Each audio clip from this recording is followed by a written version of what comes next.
नमस्कार. आपल्या सगळ्यांचे महाराष्ट्र सोशल न्यूज चॅनलमध्ये हार्दिक स्वागत. चला वळूया तर एका नवीन बातमीकडे. आजची बातमी. राष्ट्रवादी शरद पवार पक्ष भाजपाच्या उमेदवारांवर झालेल्या हल्ला प्रकरणावरून माजी आमदार तथा शिवसेना ठाकरे पक्षाचे नेते अनिल गोटे यांनी भाजपवर हल्लाबोल केला आहे.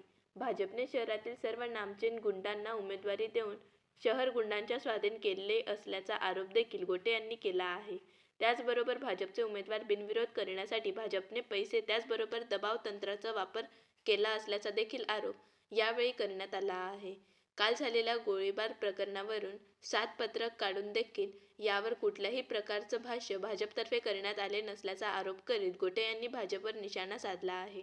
उमेदवार बाहेर आहेत, त्या उमेदवारांची तुम्ही मुलाखत घ्या.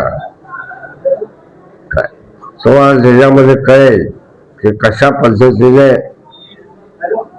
भारतीय जनता पक्षाने सर्व उमेदवारांवर दबाव टाकला, गुंड पाठवले, पैशांची अभिष दाखवली.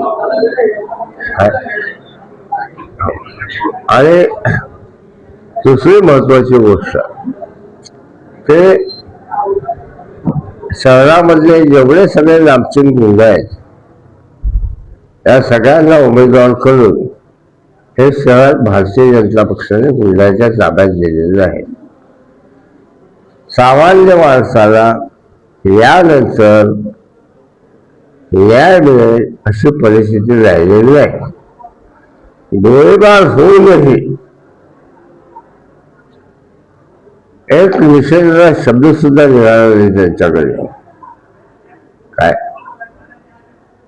आणि आम्ही गुंडगिरी खपवून देणार नाही म्हणजे दुसऱ्याची त्यांची चालेलच. काय याबद्दल सुद्धा त्यांनी काही पत्रक काढलं नाही. यावरून तुमच्या लक्षात येईल की कशा पद्धतीने शहर तुम्हाला सगळ्यांना पुढे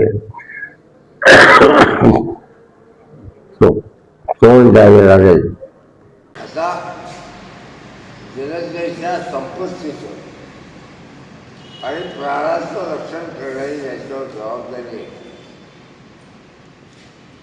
त्यांच्या उपस्थितीतच गोळीबार होत असेल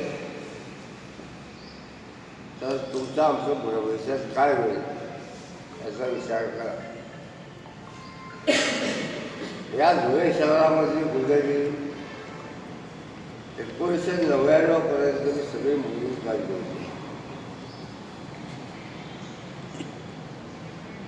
पण 99 मध्ये